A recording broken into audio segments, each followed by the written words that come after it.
ஒரு சன்னியாசி அவர் ஒரு நாள் ஒரு கனவு கண்டாராம். அந்த கனவில் அவர் சொர்க்கத்துக்கு போகிறார். அங்கே ஒரு பெரிய திருவிழா நடந்துக்கிட்டு இருக்குது. எங்கே பார்த்தாலும் அலங்கார வளைவுகள், வண்ணமயமான விளக்குகள், பாதைகள் பூரா மலர்கள், எல்லா கட்டடங்களும் ஒளிமயம். அவ்வளவு கோலாகலமாக பிரம்மாண்டமாக அந்த திருவிழா நடந்துக்கிட்டு இருக்குது. அது என்ன திருவிழாங்கிறது இந்த சன்னியாசிக்கு புரியல. அங்கே எதிரில் வந்துக்கிட்டு இருந்த ஒருத்தரை நிறுத்தி, என்ன விசேஷம் இங்கே அப்படின்னு விசாரிச்சாராம். உனக்கு தெரியாத விஷயம், இன்னைக்கு இறைவனுக்கு பிறந்த நாள், அதை தான் எல்லாரும் சேர்ந்து கொண்டாடுறோம். இதுக்காக பிரம்மாண்டமான ஊர்வலம் ஒன்று வரப்போகுது. இறைவனே அந்த ஊர்வலத்தில் கலந்துக்கிறார் அப்படின்னார் அவர். உடனே அந்த சன்னியாசி ஒரு மரத்து நிழலில் ஒதுங்கி நின்றுக்கிட்டார். ஊர்வலம் வந்துக்கிட்டு இருக்குது. முதல்ல ஒரு குதிரை வந்துக்கிட்டு இருக்கு. அது மேலே ஒருத்தர் உட்காந்துருக்கிறார். அவருக்கு பின்னாடி நிறைய பேர் கூட்டமாக வந்துக்கிட்டு இருக்கிறாங்க. இவ்வளவு கூட்டம் இவர் பின்னாடி வருதே, யார் இவர் அப்படின்னு கேட்டார். ஒரு மதத்தின் பெயரை சொல்லி, இவர் அந்த மதத்தின் தலைவர், அவரை பின்பற்றுகிற மக்கள் கூட்டம் பின்னாடி வந்துக்கிட்டு இருக்குது அப்படின்னு விவரம் சொல்லியிருக்கிறாங்க. இவங்களுக்கு அடுத்தபடியாக இன்னொரு குதிரையில் ஒருத்தர் வந்துக்கிட்டு இருக்கிறார். அவருக்கு பின்னாடி ஏகப்பட்ட கூட்டம். இவர் யாருங்க அப்படின்னு கேட்டிருக்கார் சன்னியாசி. அங்கே இருக்கிறவங்க விவரம் சொல்லியிருக்கிறாங்க. இன்னொரு மதத்தின் பெயரை சொல்லி, இவர் அந்த மதத்தினுடைய தலைவர், அவர் வழியை பின்பற்றுகிறவர்கள் அவர் பின்னாடி கூட்டமாக வந்துக்கிட்டு இருக்கிறாங்க அப்படின்ட்டு இருக்காங்க. இப்படி ஒவ்வொருத்தராக குதிரை மேலே வந்துக்கிட்டே இருக்கிறாங்க. அவங்கள பின்பற்றியும் ஒவ்வொரு கூட்டம் வந்துக்கிட்டே இருக்குது. அந்த பெரிய ஊர்வலம் அது பாட்டுக்கு போய்கிட்டு இருக்குது. கடைசியாக அது முடிஞ்சது ரொம்ப நேரம் கழித்து. அதுக்கப்புறம் கொஞ்சம் நேரம் கழித்து ஒரு வயசான ஆள் குதிரை மேலே வந்துக்கிட்டு இருக்கிறார். ஆனால் அவருக்கு பின்னாடி யாருமே இல்லை. அவர் பரிதாபமாக தனியாக வந்துக்கிட்டு இருக்கிறார். அவர் அந்த ஊர்வலத்தை சேர்ந்தவரா இல்லையாங்கிறதே தெரியல. இவர் யார், இவர் ஏன் இப்படி தனியாக வந்துக்கிட்டு இருக்கிறார் அப்படின்னு கேட்டிருக்கார் அந்த சன்னியாசி. என்னது இப்படி கேட்குறீங்க? இவர் தான் கடவுள். இவருக்காக தான் இன்னைக்கு இந்த ஊர்வலமே நடக்குது. இவருக்கு தான் இன்னைக்கு பிறந்த நாள். முன்னாடி போகிற ஊர்வலம் பூரா இவருடைய பிறந்த நாளை கொண்டாடுறதுக்காக தான் அப்படின்ட்டுருக்காங்க. இதை கேட்டதும் அந்த சன்னியாசிக்கு திடுக்குன்னு தூக்கி போட்டிருக்கு. இது வரைக்கும் கனவு கண்டுகிட்டு இருந்தவர் முடிச்சுக்கிட்டார். அதுக்கப்புறம் தான் யோசித்து பார்த்துருக்கார். உண்மைதான், மக்கள் எல்லாரும் பக்தி மார்க்கத்தில் போகிறதா நினச்சிக்கிட்டு பாதை மாறி போய்கிட்டு இருக்கிறாங்க. கடவுளை பின்பற்றுவதாக நினைக்கிறாங்க பக்தர்கள். ஆனால் கடவுளுக்கு பின்னாடி யாருமே இல்லை. இன்னமும் இயல்பாக இதை பற்றி யோசித்து பார்த்தா, உண்மைக்கு பின்னாடி தான் நான் போய்கிட்டு இருக்கேன் அப்படின்னு நிறைய பேர் சொல்கிறாங்க. ஆனால் அந்த உண்மை அனாதையாக போய்கிட்டு இருக்குது. அப்படி ஆயிட்டுது உலகம். இந்த காலத்துலேயும் ஒரு ஊர்வலம், ஒரு பெரிய மனுஷருக்கு பிறந்த நாள் விழா. அவர் குதிரை மேலே ஏறி முன்னாடி போய்கிட்டு இருக்கிறார். அவருக்கு பின்னாடி ஒரு 100 பேர் தொண்டர்கள் அவங்க பாட்டுக்கு போகிறாங்க. எல்லாம் பணம் கொடுத்து ஏற்பாடு பண்ணவங்க. எல்லாம் பணம் வாங்கிட்டு பின்னாடி போயிட்டு இருக்கிறாங்க. கொஞ்சம் தூரம் நடந்ததும் கால் வலிக்க ஆரம்பிச்சுட்டுது. ஒவ்வொருத்தரும் அப்படியே ஒதுங்க ஆரம்பிச்சிட்டாங்க. அதான் முன்னாடியே பணம் கிடைச்சிட்டுதே, இனிமேல் ஒதுங்கினா என்னன்னு ஒதுங்கிட்டாங்க. ஒரு கட்டத்தில் குதிரையில் போகிறவர் தற்செயலாக திரும்பி பார்க்குறாரு. பின்னாடி யாருமே இல்லை. எல்லாரும் ஓடி போயிட்டாங்க. ஒரே ஒரு ஆள் மட்டும் ரொம்ப விசுவாசமாக பின்னாடி நடந்து வந்துக்கிட்டு இருந்தான். ஏன்ப்பா நீ மட்டும் வந்துக்கிட்டு இருக்கிறியே, நீ வீட்டுக்கு போகலையான்னு கேட்டிருக்காரு அவர். நீங்கள் அந்த குதிரையையும் அதுக்குள்ள வாடகை பணத்தையும் கொடுத்துட்டீங்கன்னா நானும் போயிடுவேன் அப்படின்னு நானாம் இந்த ஆள்.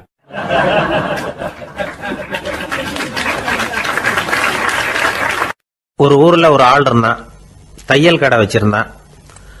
அவங்கிட்ட ஒருத்தன் ஒரு சட்டை துணி எடுத்து கொடுத்து தைக்க சொல்லியிருந்தான். வர்ற சனிக்கிழமை வா, வாங்கிட்டு போ அப்படின்னு அவன் சொல்லியிருந்தான். அதே மாதிரி இவன் வந்தான். அவன் தச்சு வச்சிருந்த சட்டையை கொடுத்தான். இவன் வாங்கி அங்கேயே போட்டு பார்த்தான். கை நீளம் ஒன்றுக்கு ஒன்று வித்தியாசமாக இருந்தது. வலது கை இடது பக்கத்தை விட நீளம் குறைச்சலாக இருந்தது. அவன் முணுமுணுக்க ஆரம்பிச்சுட்டான். என்ன இது இப்படி தைச்சுட்டியேன்னு. இதுக்கு அவன் சொன்னான், ஐயையோ இதுக்காகவா சங்கடப்படுறீங்க, வலது கையை மட்டும் கொஞ்சம் உள்ள இழுத்தாப்புல வச்சுக்கிட்டீங்கன்னா சரியா போகுது. மற்றபடி அந்த சட்டையில் உள்ள கலை அம்சத்தை கவனிங்க, எவ்வளவு அற்புதமாக தைச்சிருக்கேன் பாருங்க. ஒரு சின்ன குறைய இப்படிலாம் பொருட்படுத்த வேண்டியதில்லை.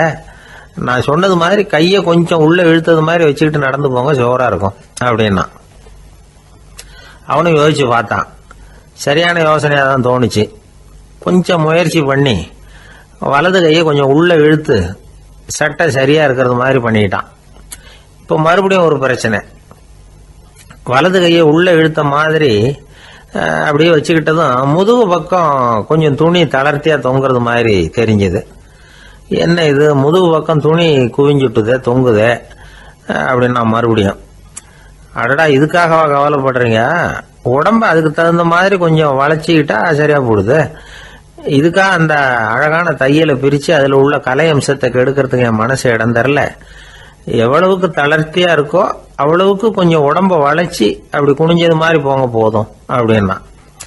அதுவும் நல்ல யோசனையாக தான் பட்டுது இவனுக்கு. சரின்னு சொல்லிவிட்டு புறப்பட்டான். தெருவில் இறங்கினான். கையை கொஞ்சம் உள்ளே இழுத்தான். உடம்ப கொஞ்சம் முன்னால் வளைச்சான். சட்டைக்கு தகுந்த மாதிரி உடம்ப பண்ணிக்கிட்டான். மெதுவாக நடந்து போகிறான். இப்போ எதிரில் இன்னொருத்தன் வரான். இவனை பார்க்குறான். இவன் போட்டிருக்கிற சட்டையை பார்க்குறான். ஆஹா அற்புதம்ங்கிறான். சும்மா சொல்லக்கூடாது, ரொம்ப நல்லா இருக்குது. நிச்சயமா இது இந்த ஊர் மேல தெருவில் இருக்கிற ஒருத்தன் இருக்கானே, அவன் தைச்சதா தான் இருக்கணும் அப்படின்னா. இதை கேட்டதான் அவனுக்கு ஆச்சரியம். எப்படி அவ்வளவு கரெக்டா கண்டுபிடிச்சிங்க அப்படின்னு கேட்டிருக்கான். இதுக்கு அந்த வழிபோகன்னு சொன்னானா, அவன் ரொம்ப கெட்டிக்காரன். உங்களை மாதிரி உடம்பும் கையும் வளைஞ்சு போன ஒரு ஆசாமிக்கு அவனை தவிர வேற யாராலேயும் இவ்வளவு பொருத்தமான ஒரு சட்டையை தைக்க முடியாது அப்படின்னானா. பாருங்க, அவனுக்காக இவன் அனுசரிக்க போய் இவனோட நிலைமை எப்படி ஆயிடுது பாருங்க. இதே மாதிரி தான் சில சடங்குகளும் சம்பிரதாயங்களும் நம்மளை கோமாளி ஆக்கி விட்டுரும். எதுவா இருந்தாலும் அதுல அறிவுபூர்வமான அணுகுமுறை அவசியம். ஒரு நர்ஸ் அவசரமா ஓடி டாக்டர் கிட்ட சொல்லிச்சான், டாக்டர் ஒரு தப்பு நடந்து போச்சு. 10ஆம் நம்பர் பெட்ல இருக்கிற பேஷண்ட்டுக்கு காலில் ஆபரேஷன் பண்றதுக்கு பதிலாக கையில் ஆபரேஷன் பண்ணி விட்டீங்க. கை ஆபரேஷன் பண்ணிக்க வேண்டிய ஆள் 7ஆம் நம்பர் பெட்ல இருக்கார் அப்படின்னு தான். அதுக்கு ஒரு பதட்டப்படாம சொன்னாராம், பரவாயில்ல இவரை தூக்கி 7ஆம் நம்பர் பெட்ல போட்டுரு அப்படின்னாராம்.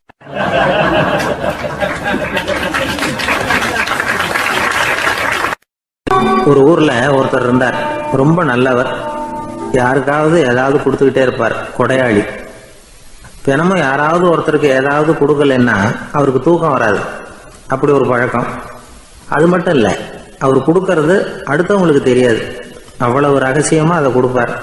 வலது கை கொடுக்கறது இடது கைக்கு தெரியக்கூடாதுன்னு சொல்லுவாங்கல்ல, அது மாதிரி அவர்.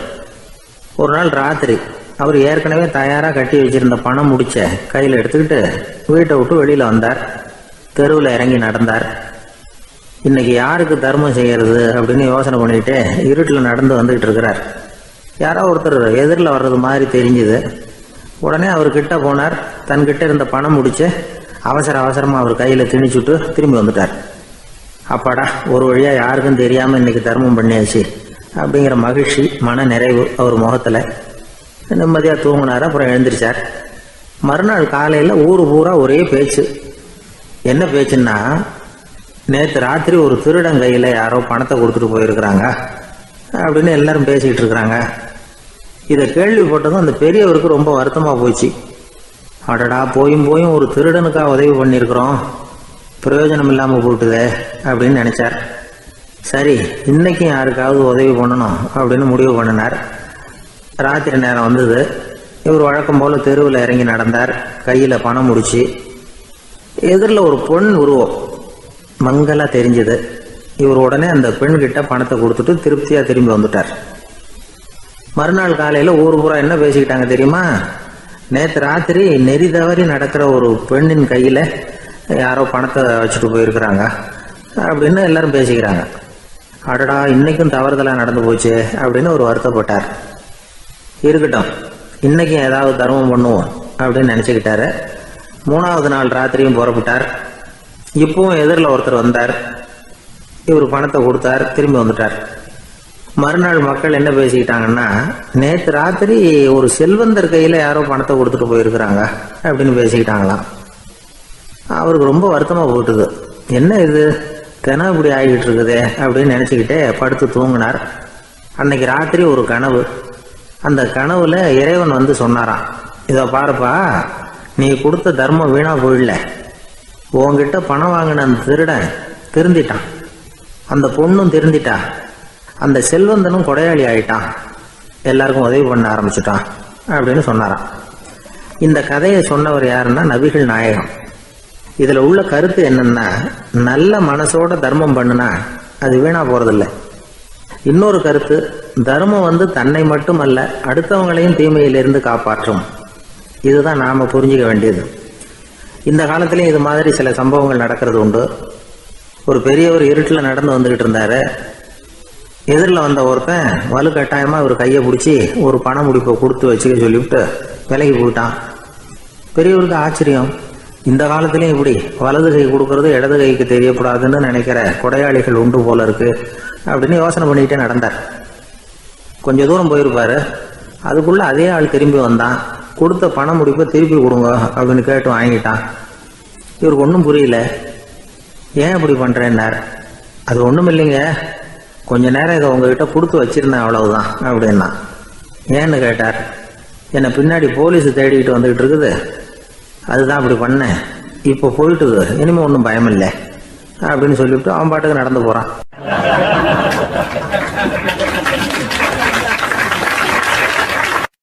தான் மட்டும் வாழ்ந்தா போதும் அப்படின்னு நினைக்கிறவங்களும் உண்டு. தானும் வாழணும், அடுத்தவங்களும் வாழணும் அப்படின்னு நினைக்கிறவங்களும் உண்டு. முதல்ல சொன்ன வகையை சேர்ந்த மனிதர்கள் எப்படி தெரியுமா? எப்படியாவது தான் மட்டும் வாழ்ந்தால் போதுங்கிற நினைப்பு தான் எப்பவும் அவங்களுக்கு இருக்கும். தங்களுடைய வளர்ச்சிக்கு எது தடையா இருந்தாலும் சரி, யார் தடையா இருந்தாலும் சரி, அதை அழிச்சுட்டு தான் மறுவேலை பார்ப்பாங்க. அவங்கெல்லாம் பாவ காரியங்களுக்கு தயங்குறதே இல்லை. அப்படிப்பட்ட வாழ்க்கை அவங்களுக்கே இடைஞ்சல அமைஞ்சு விடுறது உண்டு. அதை விளக்கறதுக்கு ஒரு கதையும் உண்டு. ஒரு ஊர்ல அப்படிப்பட்ட ஆள் ஒருத்தன் இருந்திருக்கான். நிறைய பாவங்களை செஞ்சவன். அதன் காரணமா நரகப்படுகொழியில விழுந்துட்டான். நரகப்படுகொழிங்கிறது ஒரு பெரிய கிணறு மாதிரி. ஏற்கனவே பாவம் செஞ்சவங்க நிறைய பேர் அதில் விழுந்து கிடக்குறாங்க. உள்ள ஏகப்பட்ட சத்தம், எல்லாம் அந்த பாவாத்மாக்கள் போடுற சத்தம். இப்போ விழுந்தானே இவனும் சத்தம் போட்டான். இவன் போடுற சத்தம் கொஞ்சம் அதிகமா கேட்டுது. இந்த கிணத்துக்கு பக்கத்துல புத்தர் உட்கார்ந்துருக்கிறார். அவர் காதுல இவன் போடுற சத்தம் விழுந்தது. உடனே அந்த கிணத்தடிக்கு போனார். குனிஞ்சு பார்த்தார். சாமி என்னை காப்பாத்துங்க அப்படின்னு கத்தனான் இவன். புத்தர் அவனை கொஞ்சம் கவனிச்சு பார்த்தார். மனித சமுதாயத்துக்கு அவன் என்னென்ன கெடுதல் பண்ணியிருக்கிறாங்கிற விவரம்லாம் அவர் மனக்கண்ணில் தெரிஞ்சது. அவருக்கு எல்லாம் புரிஞ்சு போச்சு. இருந்தாலும் அவனை காப்பாத்துறதுக்கு ஏதாவது வழி உண்டா அப்படின்னு யோசிச்சார். அவன் தன்னுடைய வாழ்நாளில் ஏதாவது நல்லது செஞ்சிருக்கானா அப்படின்னு பார்த்தார். ஒரே ஒரு சமயம் அவன் தன்னுடைய காலடியில மிதிபட இருந்த சிலந்தியை மிதிக்காமல் தாண்டி போயிருக்கிறான்.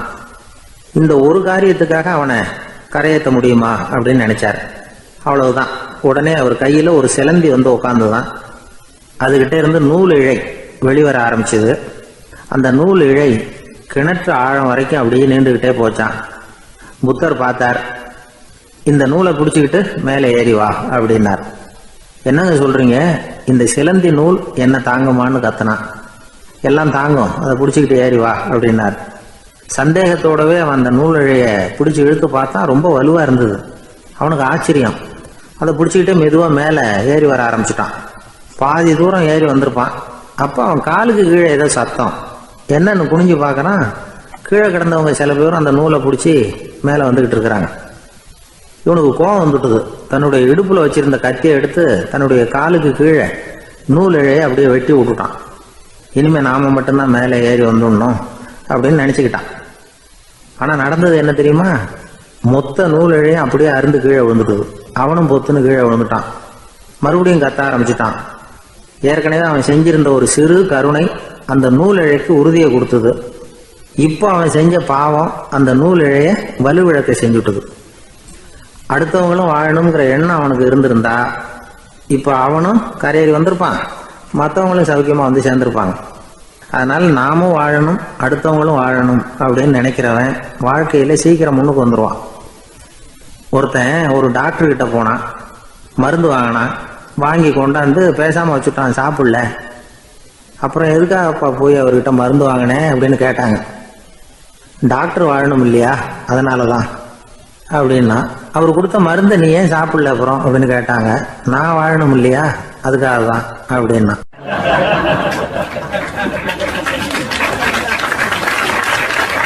அவர் ஒரு பெரிய குடும்பத்துல பிறந்தவர். இருக்கிற சொத்துக்கள் எல்லாத்தையும் வாரி வழங்கி விட்டு காட்டுக்கு புறப்பட்டார் தவம் செய்யறதுக்காக. இருந்தது ஊராவும் கொடுத்துட்டார். இனிமே எதுவுமே இல்லை கொடுக்கறதுக்கு. அப்போ கடைசியா ஒருத்தன் வந்து கையை நீட்டினானா, ஐயா ஏதாவது கொடுங்கன்னு இருக்கான். அவர் பார்த்தார். கட்டியிருக்கிற வேட்டியை தவிர வேற எதுவுமே இல்லை. 8 முழம் பட்டு வேட்டி, ஜரிகை கரையோடு இருக்குது. கடைசியா அதை தான் எடுத்துக்கிட்டு அவர் புறப்பட்டு இருக்கார். அவர் பார்த்தார். எதிரில் அவன் பரிதாபமா நின்றுட்டு இருக்கிறான். அந்த 8 முழ வேட்டியை 2ஆ கிழிச்சார். 4 முழத்தை அவங்ககிட்ட கொடுத்தாரு. மீதி 4 முழத்தை தன்னோட இடுப்புல கட்டிட்டு அவர் காட்டுக்கு போயிட்டார். இவன் என்ன பண்ணான் தெரியுமா? கையில் கிடைச்ச 4 முழத்தை எடுத்துக்கிட்டு கடை வீதிக்கு போனான். பழைய பட்டு வேட்டி ஜருகை இதையெல்லாம் விலைக்கு வாங்குற வணிகர் ஒருத்தர் இருக்கார். அவர்கிட்ட போனான். இதை விலைக்கு எடுத்துக்கிறீங்களா அப்படின்னு கேட்டிருக்கான். அவர் வாங்கி பார்த்துருக்கார். ஆஹா, இது ரொம்ப அருமையான வேட்டி, விலை உயர்ந்த ஜருகை, இது ஏது உனக்கு அப்படின்னு கேட்டாரான். அவன் நடந்தது சொல்லியிருக்கான். அப்படின்னா ஒன்று செய்ய, இந்த வேட்டியோட இன்னொரு பாதியையும் மெதுவாக வாங்கிட்டு வந்துரு, உனக்கு நிறைய பணம் தர்றேன் அப்படின்னாரான் அந்த வணிகர். இவன் கொஞ்சம் யோசனை பண்ணி பார்த்தான். கொஞ்சம் இருங்க, வந்து விடுறேன் அப்படின்னு சொல்லிவிட்டு நேராக காட்டுக்கு போனான். அவர் எங்கே இருக்காருன்னு தேடி கண்டுபிடிச்சான்.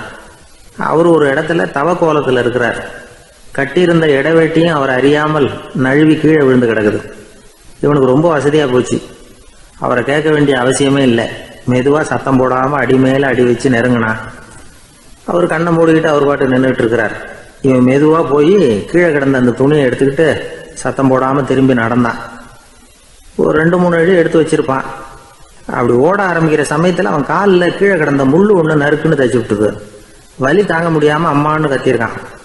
இந்த சத்தத்தினால கண்ணை மூடி நின்றுகிட்டு இருந்த அவரோட தவம் கலைஞ்சது. மெல்ல கண்ணை திறந்து பார்க்குறார். தன் இடையில இருந்த வேட்டி அவன் கையில் இருக்கு. இப்போ அவர் நினைக்கிறார். என்ன நினைக்கிறாருன்னா, இந்த வேட்டி மீது நான் வைத்த ஆசையல்லவா அவனை திருடனாக ஆக்கி விட்டது அப்படின்னு நினைச்சாராம். இந்த வேட்டி மேல நாம வச்ச ஆசை அவனை திருடும்படி ஆக்கிவிட்டதே அப்படின்னு நினைச்சாராம். இது எப்பேற்பட்ட மனநிலை அப்படிங்கிறத கொஞ்சம் யோசனை பண்ணி பாருங்க. தான் ஒரு பொருள் மேல வச்ச பற்று இன்னொரு மனிதன் திருடனாக ஆகிறதுக்கு காரணம் ஆயிட்டுதேன்னு நினைக்கிறார். அப்படி நினைச்ச அந்த பெரியவர் யார் தெரியுமா? அவர் தான் மகாவீரர். இழந்துட்டேங்கிறிய, நீ என்னத்தை கொண்டுகிட்டு வந்த எங்க இழந்துடுறதுக்கு? நீ என்னத்தை உண்டாக்குன இது அழிஞ்சுட்டுதுன்னு சொல்றதுக்கு? இதுதான் அவருடைய சிந்தனை. இன்றைக்கு நம்ம சிந்தனையெல்லாம் வேற மாதிரி இருக்குது. ஒருத்தன் நடுத்தருவில் உட்காந்து அழுதுகிட்டு இருந்தான். அந்த வழியா வந்தவர் ஒருத்தர், ஏன்பா அழறேன்னு கேட்டாராம். 5 ரூபா சார், இந்த இடத்துல விழுந்துட்டுது, ரொம்ப நேரமா தேடுறேன், கிடைக்காது போல இருக்கு அப்படின்னு சொல்லிவிட்டு அழறான். எப்போ தொலைஞ்சதுன்னு கேட்டாராம் அவரு. அது எனக்கு தெரியாது சார், பணத்தை தொலைச்சவன் தேடி பார்த்துட்டு போயிட்டான், நான் அவனுக்கு பின்னாடி தேட வந்தவன் அப்படின்னு நானாம் இவன்.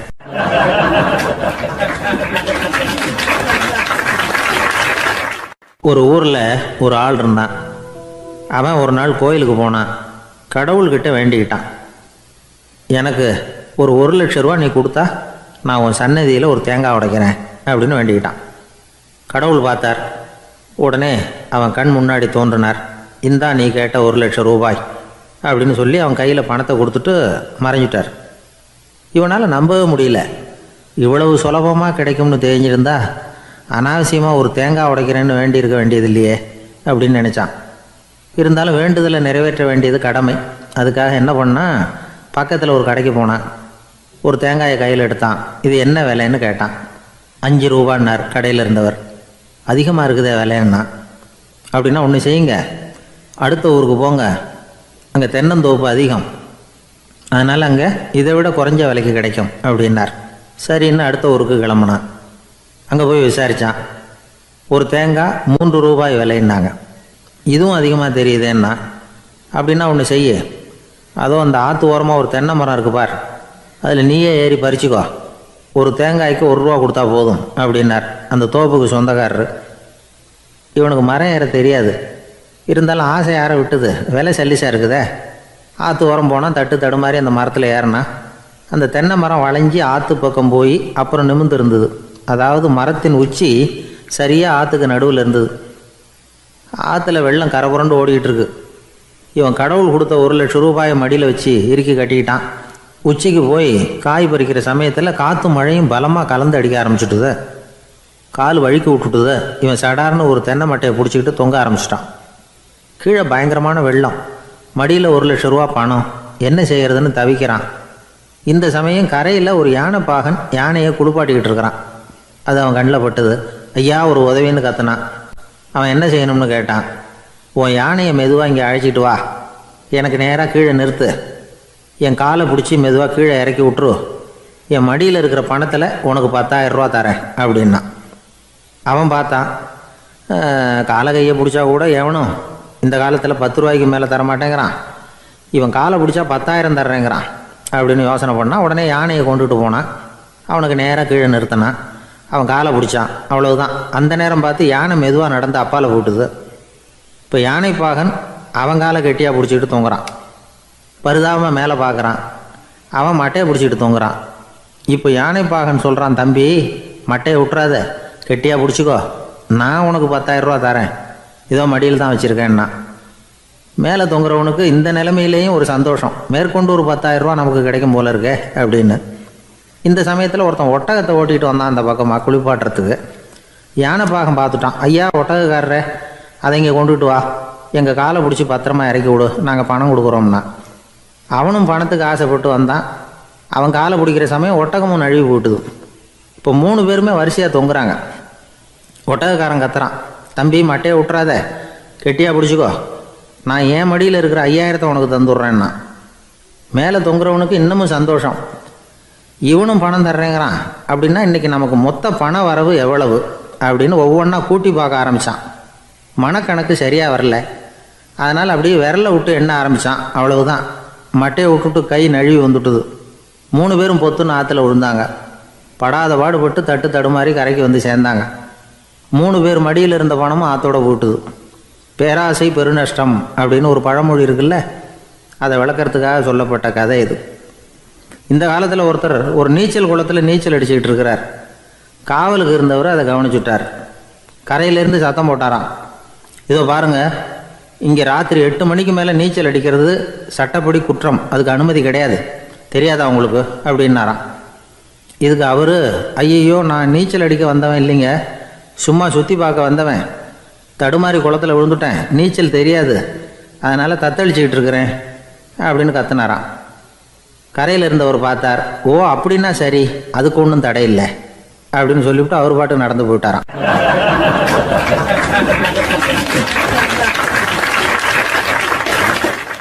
நம்மளை மாதிரி ஒரு ஆசாமி அவன் நம்மளை மாதிரியே கற்பனை பண்ணான். அதாவது நாம தான் இந்த உலகத்துல ரொம்பவும் கஷ்டப்படுறோம், மற்றவங்க எல்லாம் சந்தோஷமா இருக்கிறாங்க அப்படின்னு அவன் நினைச்சுக்கிட்டான். அவன் ஒரு நாள் கடவுளை வேண்டிக்கிட்டானா, சுவாமி இந்த உலகத்துல எவ்வளவோ பேர் இருக்கிறாங்க, ஒவ்வொருத்தருக்கும் ஒவ்வொரு விதமான கஷ்டம் இருக்கலாம், ஒத்துக்கிறேன், இருந்தாலும் எனக்கு அது கொஞ்சம் அதிகமா இருக்கிறது மாதிரி தெரியுது, அதனால நீங்க எனக்காக ஒரு சின்ன உதவி செஞ்சா போதும். அது வேற ஒண்ணும் இல்லை, என்கிட்ட இருக்கிற துயரங்களை இன்னொருத்தர் யாருகிட்டயாவது கொடுத்துருங்க, அவர்கிட்ட இருக்கிற துயரங்களை என்கிட்ட மாத்தி கொடுத்துருங்க, ஒரு மியூச்சுவல் டிரான்ஸ்பர், அவ்வளவுதான், அப்படி பண்ணிவிட்டா போதும் அப்படின்னு வேண்டிக்கிட்டானான். அன்னைக்கு ராத்திரியே அவன் ஒரு கனவு கண்டிருக்கான். வானத்திலிருந்து ஒரு குரல் கேட்டிருக்கு. அது என்ன சொல்லிச்சு தெரியுமா? ஏ ஜனங்களே, எல்லாரும் அவங்க கஷ்டங்களை ஒரு பையில போட்டு எடுத்துக்குங்க, அப்படி எடுத்துக்கிட்டு நேரா இந்த ஊர் எல்லையில இருக்கிற கோயிலுக்கு வந்து சேருங்க அப்படின்னு அந்த குரல். ஆஹா, கடவுள் நம்ம பிரார்த்தனைக்கு செவி சாய்ச்சுட்டார் அப்படின்னு சந்தோஷப்பட்டான் இவன். உடனே என்ன பண்ணா, தன்கிட்ட இருந்த கஷ்டத்தையெல்லாம் ஒரு சாக்கு பையில போட்டு எடுத்துக்கிட்டான். வீட்டை விட்டு வெளியில வந்தான். தெருவில் இறங்கி நடக்கிறான். அங்க பார்த்தா ஏகப்பட்ட பேர் ஆளுக்கு ஒரு பைய தூக்கிக்கிட்டு கோயிலுக்கு போயிட்டு இருக்கிறாங்க. சில பேர் மூட்டையா கட்டி தலையில சுமந்துக்கிட்டு போயிட்டு இருக்கிறாங்க. இவன் பார்த்தான். இவனுக்கு ரொம்ப ஆச்சரியமா இருந்தது. ஏன்னா எல்லாரும் வச்சிருக்கிற பைய இவன் பைய விட பெருசா இருந்தது. இவன் பை தான் இருக்கிறதுலயே கொஞ்சம் சின்னதா தெரிஞ்சது. இப்ப அவன் மறுபடியும் சாமியை வேண்டிக்கிட்டான், கடவுளே இப்ப உள்ள சூழ்நிலையை கவனிச்சா என்கிட்ட இருக்கிற பைய பரவாயில்லன்னு தோணுது, அதனால வேற பைய எதையும் மாத்த வேணாம், இதுவே பரவாயில்ல, இந்த பையோட திரும்பி வீட்டுக்கு போனா போதும்னு நினைக்கிறேன் அப்படின்னு ஏதோ நினைக்க ஆரம்பிச்சுட்டான். எல்லாரும் கோயிலுக்கு போய் சேர்ந்தாங்க. கோயில்ல அந்த குரல் மறுபடியும் கேட்டுது.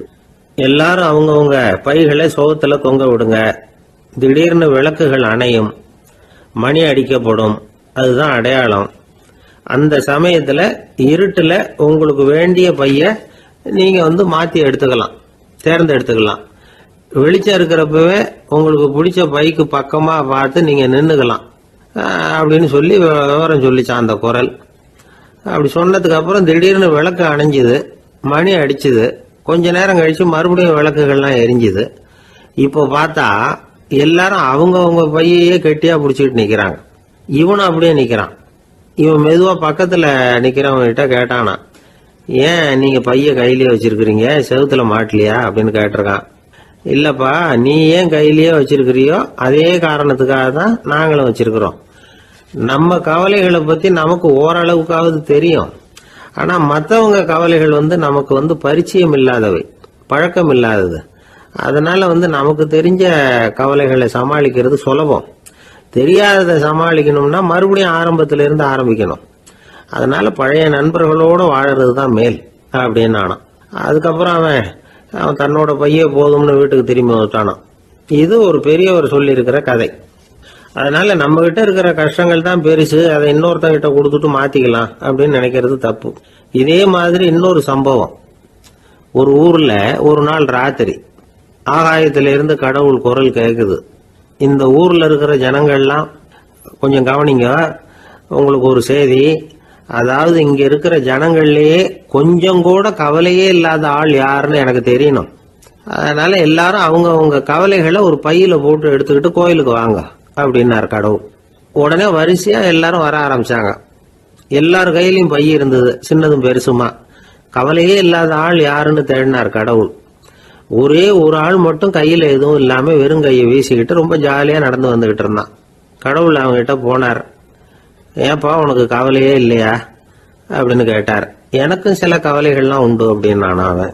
எங்க அதெல்லாம்னு கேட்டிருக்காரு கடவுள். பின்னாடி லாரியில வந்துகிட்டு இருக்கு அப்படின்னு அவன்.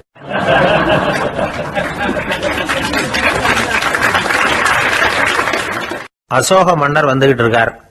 அவருடைய ஆலோசகர்கள் எல்லாம் பக்கத்துல வந்துகிட்டு இருக்கிறாங்க. அந்த சமயத்துல எதிரில் ஒரு புத்த பிக்ஷு வர்றார். அசோகர் பார்க்கிறார். ஓடி போய் அவர் காலில் விழுந்து வணங்குறார். அசோக மன்னரின் தலை அந்த புத்த துறவியின் பாதத்துல பட்டுக்கிட்டு இருக்கு. பக்கத்துல நின்றுகிட்டு இருந்த அமைச்சருக்கு இது ரொம்ப சங்கடமா போச்சு. ரொம்ப வருத்தப்பட்டார். நம்ம அசோக சக்கரவர்த்தி எப்பேற்பட்டவர், அவரோட தலை ஒரு சன்னியாசியின் பாதத்துல படுறதா அப்படின்னு நினைச்சு ரொம்ப கவலைப்பட்டார். அரண்மனைக்கு திரும்பினதும் அமைச்சர் மெதுவா ஆரம்பிச்சார். அரசே, எனக்கு ரொம்ப வருத்தமா இருக்குது அப்படின்னார். எதுக்குன்னார் மன்னர். அசோக சக்கரவர்த்தியின் தலை, அதாவது அந்த சிரம் ரொம்ப மதிப்புமிக்க ஒன்று. அது ஒரு சன்னியாசியின் காலில் படலாமா அப்படின்னார். அசோகர் பதில் சொல்லல, சிரிச்சார், போயிட்டார். அதுக்கப்புறம் ஒரு சரியான சந்தர்ப்பத்துக்காக காத்துக்கிட்டு இருந்தார். ஒரு நாள் அமைச்சரை கூப்பிட்டார். எனக்கு 3 தலைகள் வேணும் அப்படின்னார். சொல்லுங்க, கொண்டுகிட்டு வரேன் அப்படின்னார் அமைச்சர். அசோகர் சொன்னார், முதல்ல எனக்கு தேவையானது ஒரு ஆட்டின் தலை, 2வது ஒரு புலியின் தலை, 3வது ஒரு மனிதனின் தலை. இதுதான் அசோகர் கேட்டது. எங்க இருந்தாலும் கொண்டு வாங்கன்னார். அமைச்சர் புறப்பட்டார். ஆட்டுத்தலை, புலித்தலை கிடைச்சிட்டுது. அப்புறமா ஒரு சுடுகாட்டுக்கு போய் ஒரு மனித தலையும் சேகரம் பண்ணிட்டு ராஜா கிட்ட வந்துட்டார். அரசே, உங்கள் ஆணைப்படி 3 தலைகளையும் கொண்டு வந்திருக்கிறேன்னார். அசோகர் பார்த்தார். ரொம்ப நல்லது, இப்ப இது 3ஐயும் எடுத்துக்கிட்டு போய் சந்தையில வித்துட்டு வாங்க அப்படின்னார். அமைச்சர் அதுகளை எடுத்துக்கிட்டு சந்தைக்கு போனார். முதல்ல ஆட்டுத்தலை நல்ல விலைக்கு வித்து போச்சு. நல்ல விலை கொடுத்து வாங்கிட்டு போட்டாங்க. அடுத்தபடியா புலி தலைய ஒருத்தர் வாங்கிட்டார். அதை பாடம் பண்ணி வீட்டுல மாட்டி வைக்கலாமே அப்படின்னு நினைச்சு அதையும் வாங்கிட்டு போட்டார். மனித தலையை மட்டும் வாங்கறதுக்கு யாரும் முன் வரல. எல்லாரும் அதை பார்த்துட்டு விலைக்கு போக ஆரம்பிச்சாங்க. அமைச்சர் திரும்பி வந்தார். அரசே, இந்த தலையை மட்டும் யாரும் வாங்க மாட்டேங்கிறாங்க அப்படின்னார். சரி, பரவாயில்ல, இதை இலவசமாவே எனாமாவே யாருக்கிட்டையாவது கொடுத்துட்டு வந்துருங்க அப்படின்னார். அமைச்சர் மறுபடியும் சந்தைக்கு போனார். இதை இலவசமா தரேன், இதை வாங்கிக்கோங்க அப்படின்னார். அப்பவும் அதை யாரும் வாங்கிக்கிறதுக்கு தயாரா இல்லை. மறுபடியும் திரும்பி மன்னர்கிட்ட விவரத்தை சொன்னார். இப்போ மன்னர் சொல்றார், அமைச்சரே, உயிர் இருக்கிற வரைக்கும் தான் இந்த தலைக்கு மதிப்பு. ஜீவன் போனதுக்கு அப்புறம் அதோட மதிப்பும் போயிடுது. அதனால மதிப்பு இருக்கும் பொழுதே பெரியவர்கள் பாதம் பணிந்து அந்த புனிதத்தை பெற்றுக்கொள்ளணும் அப்படின்னார். பணிவுங்கிறது வேற, அடிமைத்தனம்ங்கிறது வேற. பெரியவர்களை பணிவது நமக்கு பெருமை தரக்கூடிய விஷயம். இதை மனசுல வச்சுக்கிட்டு எப்போ காலில் விழணும், எப்போ காலில் விழக்கூடாது அப்படிங்கறத முடிவு பண்ணிக்கணும்.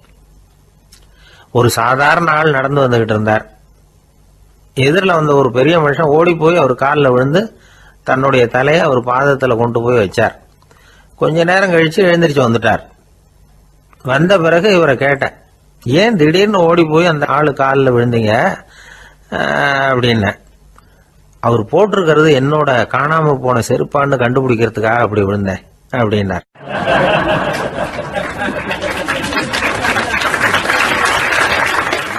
ஒரு காட்டுல ஒரு நரி இருந்தது.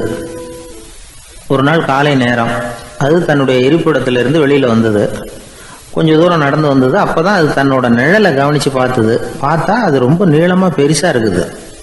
காலை நேரத்துல நிழல் அப்படித்தானே இருக்கும். ஆனா அந்த நரிக்கு அந்த விஷயம் தெரியல.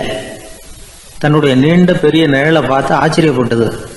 ஆஹா, நாம இவ்வளவு பெருசாவா இருக்கிறோம் அப்படின்னா என்னுடைய காலை சாப்பாட்டுக்கு ஒரு யானை இல்லைன்னா ஒரு ஒட்டகம் கிடைச்சாதான் சரியா இருக்கும் போல இருக்கு அப்படின்னு முடிவு பண்ணிட்டுது.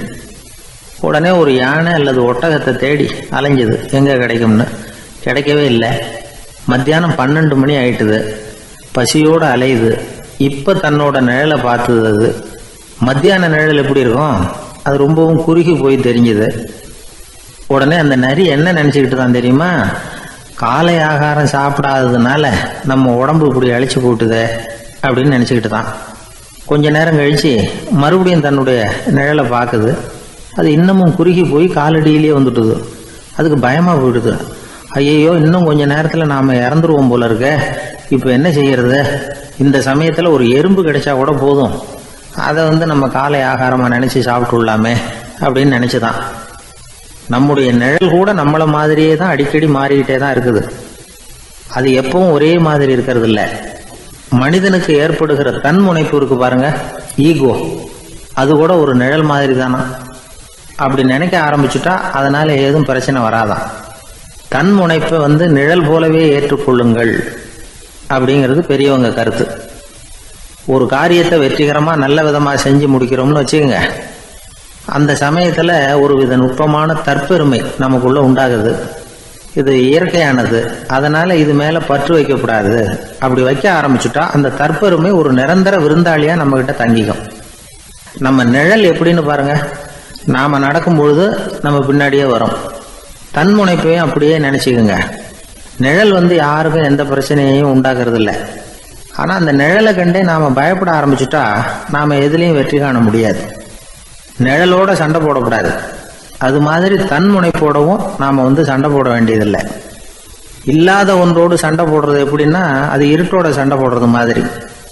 நாம நிழல் கிடையாது. நம்ம கிட்ட இருக்கிற தன்முனைப்பு ஒரு நிழல். நம்ம நிழலையும் நமக்கு சமமா பாக்குறோம் பாருங்க, அங்கதான் சிக்கலே ஆரம்பம். இப்போ நாம நடந்து போய்கிட்டு இருக்கிறோம். நம்ம நிழல் தரையில விழுது. யாரோ ஒருத்தர் நம்ம நிழல் மேல காலை வச்சு நடந்து போறார். உடனே அவர்கிட்ட சண்டைக்கா போறோம், ஏண்டா என் நிழலை மிதிச்ச அப்படின்னு. நமக்கு தெரியும் அது நிழல் தாங்கிறது. அவர் உங்க மேல நடக்கல, உங்களுடைய நிழல் மேலதான் நடக்கிறார். அது மாதிரி உங்க தன்முனைப்பின் மேல யாராவது நடந்தா உங்களை அவமானப்படுத்துறதா நினைக்கிறீங்க. காரணம், நாமளும் நம்ம தன்முனைப்பும் ஒண்ணுங்கிற நினைப்பு தான் காரணம். மற்றபடி வேற ஒண்ணும் கிடையாது. நம்ம நிழல் மேல நடக்கிறவர் நம்மளை காயப்படுத்துறது இல்லை. தன்முனைப்பு வேண்டாத ஒன்னாவும் பார்க்க வேண்டியதில்லை. அது இயற்கை. நிழலை உங்க முன்னாடி வைக்க வேணாம், அது உங்க பின்னாடியே இருக்கட்டும். நிழலின் நிழலாகி விடாதீர்கள், நீங்கள் நீங்களாகவே இருங்கள். இதுதான் சான்றோர் சிந்தனை. ஒரு பேருந்துல ஒரே நெரிசல். ஒருத்தர் பக்கத்துல நின்றுகிட்டு இருந்தவர்கிட்ட ரொம்ப பணிவா விசாரிச்சார், ஏன் சார் நீங்க ஏதாவது பெரிய உத்தியோகத்துல இருக்கிறீங்களா அப்படின்னார். அப்படிலாம் ஒண்ணும் இல்லைங்கன்னார் அவரு. அப்படின்னா வேற ஏதாவது அரசியல்ல பெரிய பதவியில் இருக்கிறீங்களா அப்படின்னு கேட்டார். அதுவும் இல்லைங்கன்னார். சரி, பணமாவது அதிகமா வச்சிருக்கீங்களா அப்படின்னு கேட்டார். அப்படிலாம் ஒன்றும் கிடையாது சார்னார் அவரு. அப்புறம் எதுக்குடா என் காலை மிதிச்சுக்கிட்டு இருக்கிற, எடுறா காலை அப்படின்னாராம் இவர்.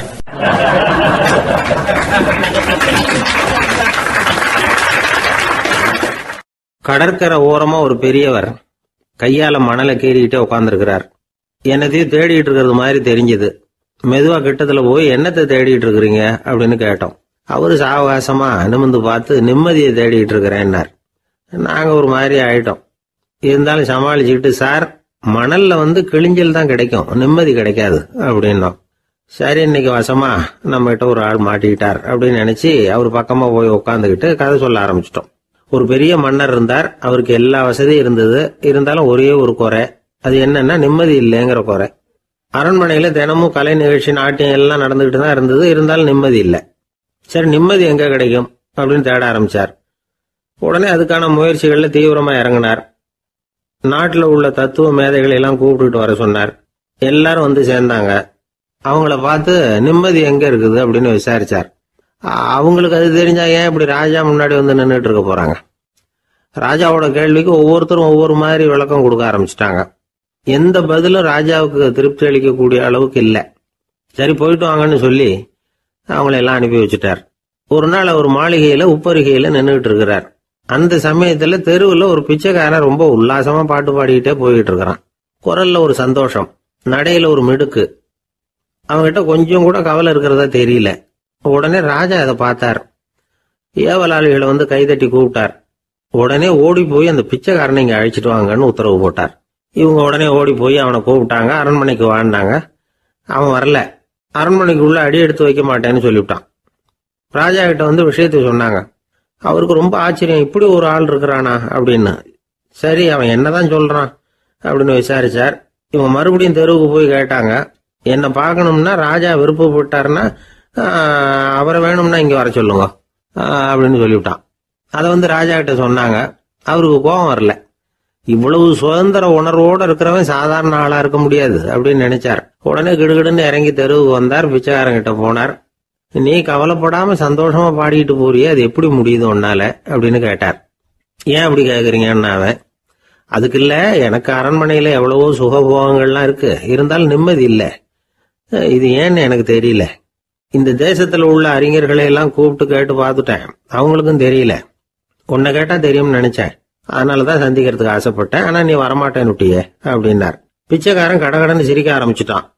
மகிழ்ச்சிக்கும் உங்களுக்கும் தடையா இருக்கிறது இந்த மாளிகை தான். இதை விட்டுட்டு வெளியில வந்துட்டா நிம்மதி தேடிட்டு வந்துடும்னா. நான் அரசன், எனக்குன்னு கடமைகள் இருக்கு, அதையெல்லாம் விட்டுட்டு எப்படி வர முடியும்னார் ராஜா. ரெண்டும் ஒரே நேரத்துல கிடைக்கணுங்கிறது முடியாத காரியம். உங்க சுகபோகத்துக்கு விலையாதான் உங்க நிம்மதியை கொடுத்துக்கிட்டு இருக்கிறீங்க. என்ன பாருங்க, என்கிட்ட எதுவும் இல்லை, அதனால எதுவும் போயிடுமோங்கிற பயமும் இல்லை, நிம்மதியா இருக்கிறேன் அப்படின்னா அவன். ராஜா உடனே சந்தோஷப்பட்டு தன்னுடைய மேலங்கியை எடுத்து அவனுக்கு பரிசா கொடுத்தாரான். அவன் சிரிச்சுக்கிட்டே அதை வாங்க மாட்டேன்னு விட்டானான். இதை நீங்க எனக்கு கொடுக்கறதுனால எந்த பயனும் இல்லை, அதே நேரத்துல அதை வாங்கிட்டேன்னா அடுத்த வினாடியிலிருந்து அதை எப்படி காப்பாத்துறதுங்கிற கவலை எனக்கு வந்து சேர்ந்துரும், அப்புறம் தூக்கம் வராது, நிம்மதி போயிடும் அப்படின்னானா.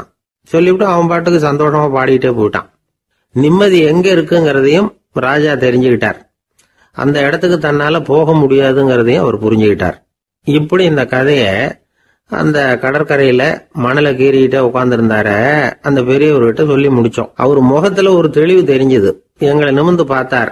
ரொம்ப நன்றிங்க, இப்ப எனக்கு தெரிஞ்சு போச்சு, நிம்மதி வேணும்னா அதுக்கு என்ன பண்ணணும்னு இப்ப நல்லா புரிஞ்சுக்கிட்டேன் அப்படின்னார். என்ன புரிஞ்சுக்கிட்டீங்கன்னு கேட்டோம். இனிமே இந்த பக்கம் வந்தா உங்க கண்ணுல படாத இடமா பார்த்து உட்காரணும்னு புரிஞ்சுக்கிட்டேன் அப்படின்னார்.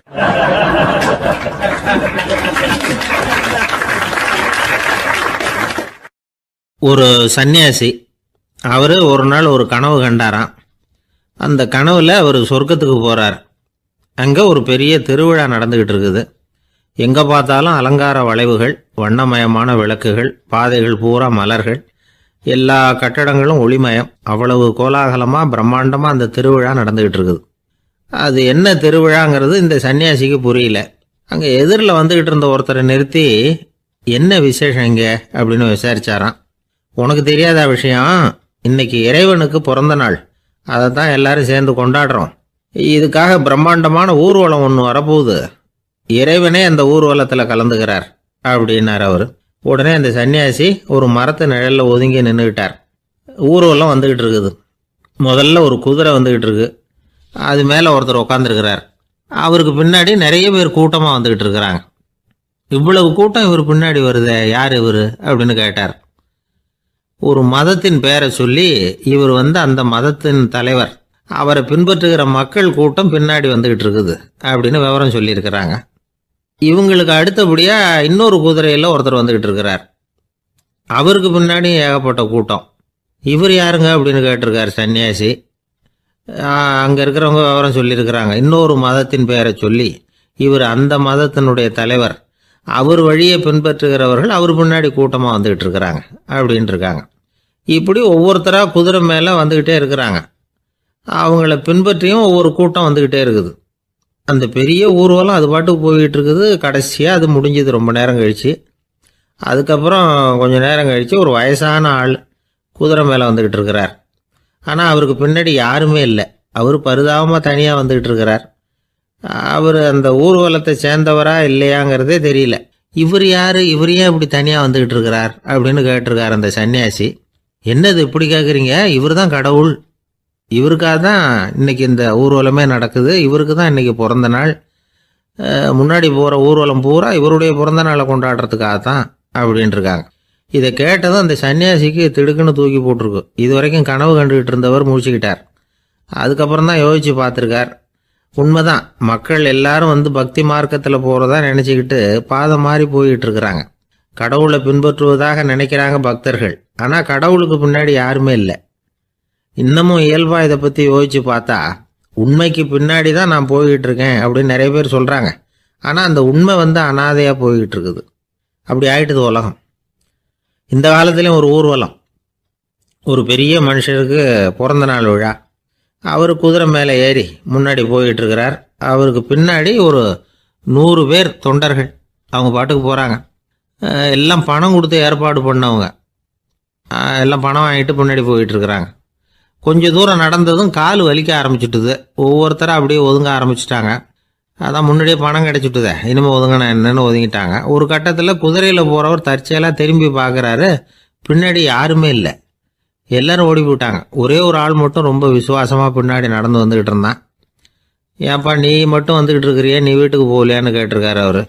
நீங்கள் அந்த குதிரையையும் அதுக்குள்ள வாடகை பணத்தையும் கொடுத்துட்டீங்கன்னா நானும் போயிடுவேன் அப்படின்னு நானா இந்த ஆள்.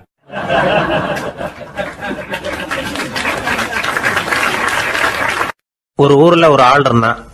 தையல் கடை வச்சுருந்தான். அவங்ககிட்ட ஒருத்தன் ஒரு சட்டை துணி எடுத்து கொடுத்து தைக்க சொல்லியிருந்தான். வர்ற சனிக்கிழமை வா வந்து வாங்கிட்டு போ அப்படின்னு அவன் சொல்லியிருந்தான். அதே மாதிரி இவன் வந்தான். அவன் தச்சு வச்சிருந்த சட்டையை கொடுத்தான். இவன் வாங்கி அங்கேயே போட்டு பார்த்தான். கை நீளம் ஒன்றுக்கு ஒன்று வித்தியாசமாக இருந்தது. வலது கை இடது பக்கத்தை விட நீளம் குறைச்சலாக இருந்தது. அவன் முணுமுணுக்க ஆரம்பிச்சுட்டான். என்ன இது இப்படி தைச்சுட்டியேன்னு. இதுக்கு அவன் சொன்னான், ஐயையோ இதுக்காகவா சங்கடப்படுறீங்க, வலது கையை மட்டும் கொஞ்சம் உள்ள இழுத்தாப்புல வச்சுக்கிட்டீங்கன்னா சரியா போகுது. மற்றபடி அந்த சட்டையில் உள்ள கலை அம்சத்தை கவனிங்க, எவ்வளோ அற்புதமாக தைச்சிருக்கேன் பாருங்க. ஒரு சின்ன குறைய வந்து இப்படிலாம் பொருட்படுத்த வேண்டியதில்லை. நான் சொன்னது மாதிரி கையை கொஞ்சம் உள்ள இழுத்தது மாதிரி வச்சுக்கிட்டு நடந்து போங்க, ஜோராக இருக்கும் அப்படின்னா. அவனும் யோசிச்சு பார்த்தான். சரியான யோசனையாக தான் தோணுச்சு. கொஞ்சம் முயற்சி பண்ணி வலது கையை கொஞ்சம் உள்ள இழுத்து சட்டை சரியாக இருக்கிறது மாதிரி பண்ணிக்கிட்டான். இப்போ மறுபடியும் ஒரு பிரச்சனை. வலது கையை உள்ள இழுத்த மாதிரி அப்படியே வச்சுக்கிட்டதும் முதுகு பக்கம் கொஞ்சம் துணி தளர்த்தியாக தொங்குறது மாதிரி தெரிஞ்சுது. என்ன இது முதுகு பக்கம் துணி குவிஞ்சுட்டுதே தொங்குதே அப்படின்னா மறுபடியும், அடடா இதுக்காகவா கவலைப்படுறீங்க, உடம்ப அதுக்கு தகுந்த மாதிரி கொஞ்சம் வளைச்சிக்கிட்டா சரியா போடுது. இதுக்காக அந்த அழகான தையலை பிரித்து அதில் உள்ள கலை அம்சத்தை கெடுக்கிறதுக்கு என் மனசு இடம் தரல. எவ்வளவுக்கு தளர்த்தியா இருக்கோ அவ்வளவுக்கு கொஞ்சம் உடம்ப வளைச்சி அப்படி குனிஞ்சது மாதிரி போங்க போதும் அப்படின்னா. அதுவும் நல்ல யோசனையாக தான் பட்டுது இவனுக்கு. சரின்னு சொல்லிவிட்டு புறப்பட்டான். தெருவில் இறங்கினான். கையை கொஞ்சம் உள்ள இழுத்தான். உடம்ப கொஞ்சம் முன்னால் வளைச்சான். சட்டைக்கு தகுந்த மாதிரி உடம்ப பண்ணிக்கிட்டான். மெதுவாக நடந்து போகிறான். இப்போ எதிரில் இன்னொருத்தன் வரான். இவனை பார்க்குறான். இவன் போட்டிருக்கிற சட்டையை பார்க்குறான். ஆஹா அற்புதம்ங்கிறான். சும்மா சொல்லக்கூடாது, ரொம்ப நல்லா இருக்குது. நிச்சயமா இது வந்து இந்த ஊர் மேலே தெருவில் இருக்கிற ஒருத்தன் இருக்கானே அவன் தைச்சதாக தான் இருக்கணும் அப்படின்னா. இதை கேட்டதும் அவனுக்கு ஆச்சரியம். எப்படி அவ்வளவு கரெக்டாக கண்டுபிடிச்சிங்க அப்படின்னு கேட்டிருக்கான். இதுக்கு அந்த வழிபோக்கன்னு சொன்னானா, அவன் ரொம்ப கெட்டிக்காரன். உங்களை மாதிரி உடம்பும் கையும் வளைஞ்சு போன ஒரு ஆசாமிக்கு அவனை தவிர வேற யாராலேயும் இவ்வளவு பொருத்தமான ஒரு சட்டையை தைக்க முடியாது அப்படின்னானா. பாருங்க, அவனுக்காக இவன் அனுசரிக்க போய் இவனோட நிலைமை எப்படி ஆயிடுது பாருங்க. இதே மாதிரி தான் சில சடங்குகளும் சம்பிரதாயங்களும் நம்மளை வந்து கோமாளி ஆக்கி விட்டுரும். எதுவாக இருந்தாலும் அதில் வந்து அறிவுபூர்வமான அணுகுமுறை அவசியம். ஒரு நர்ஸ் அவசரமாக ஓடி வந்து டாக்டர் கிட்ட சொல்லிச்சான், டாக்டர் ஒரு தப்பு நடந்து போச்சு, 10ஆம் நம்பர் பெட்ல இருக்கிற பேஷண்ட்டுக்கு காலில் ஆபரேஷன் பண்றதுக்கு பதிலாக கையில் ஆபரேஷன் பண்ணி விட்டீங்க. கை ஆபரேஷன் பண்ணிக்க வேண்டிய ஆள் 7ஆம் நம்பர் பெட்ல இருக்கார் அப்படின்னு தான். அதுக்கு ஒரு பதட்டப்படாம சொன்னாராம், பரவாயில்ல இவரை தூக்கி 7ஆம் நம்பர் பெட்ல போட்டுரு அப்படின்னாராம்.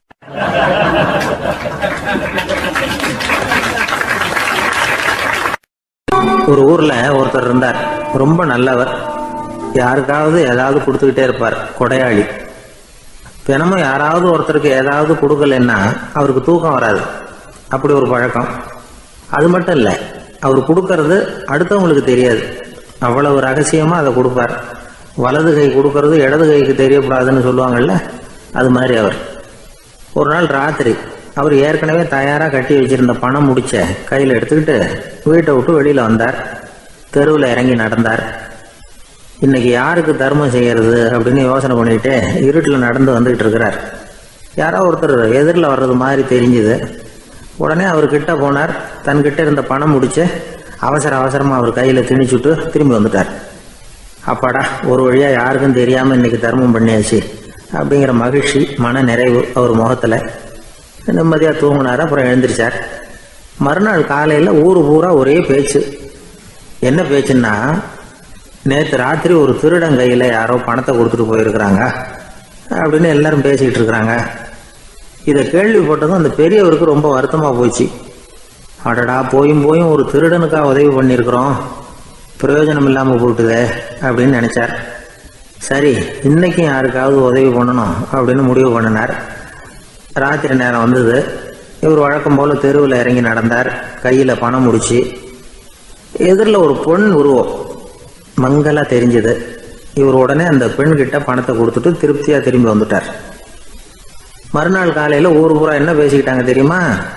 நேற்று ராத்திரி நெறி தவறி நடக்கிற ஒரு பெண்ணின் கையில யாரோ பணத்தை வச்சுட்டு போயிருக்கிறாங்க அப்படின்னு எல்லாரும் பேசிக்கிறாங்க.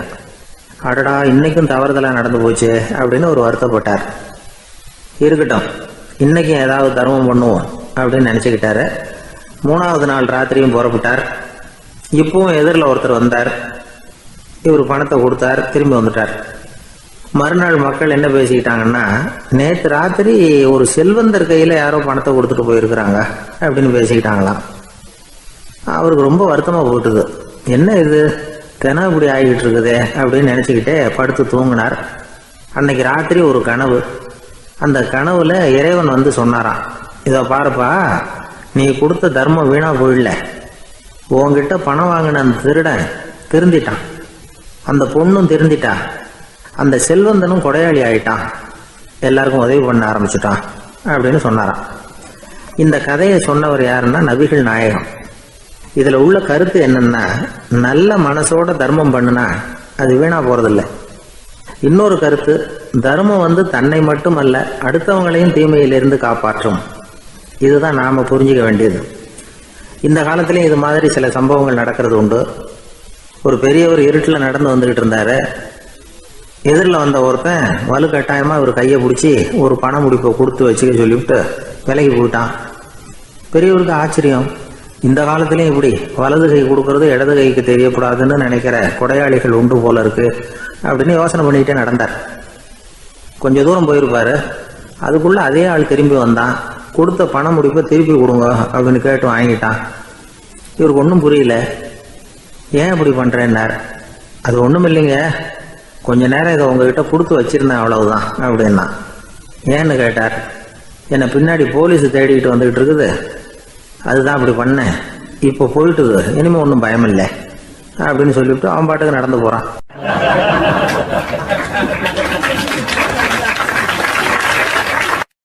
தான் மட்டும் வாழ்ந்தா போதும் அப்படின்னு நினைக்கிறவங்க உண்டு. தானும் வாழணும், அடுத்தவங்களும் வாழணும் அப்படின்னு நினைக்கிறவங்களும் உண்டு. முதல்ல சொன்ன வகையை சேர்ந்த மனிதர்கள் எப்படி தெரியுமா? எப்படியாவது தான் மட்டும் வாழ்ந்தால் போதுங்கிற நினைப்பு தான் எப்பவும் அவங்களுக்கு இருக்கும். தங்களுடைய வளர்ச்சிக்கு எது தடையா இருந்தாலும் சரி, யார் தடையா இருந்தாலும் சரி, அதை அழிச்சுட்டு தான் மறுவேலை பார்ப்பாங்க. அவங்கெல்லாம் பாவ காரியங்களுக்கு தயங்குறதே இல்லை. அப்படிப்பட்ட வாழ்க்கை அவங்களுக்கே இடைஞ்சல அமைஞ்சு விடுறது உண்டு. அதை விளக்கறதுக்கு ஒரு கதையும் உண்டு.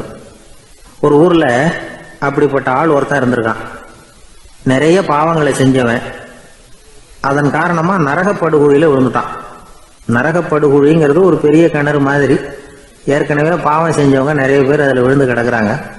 உள்ள ஏகப்பட்ட சத்தம், எல்லாம் அந்த பாவாத்மாக்கள் போடுற சத்தம். இப்போ விழுந்தானே இவனும் சத்தம் போட்டான். இவன் போடுற சத்தம் கொஞ்சம் அதிகமாக கேட்டுது. இந்த கிணத்துக்கு பக்கத்தில் புத்தர் உட்கார்ந்துருக்கிறார். அவர் காதில் இவன் போடுற சத்தம் விழுந்தது.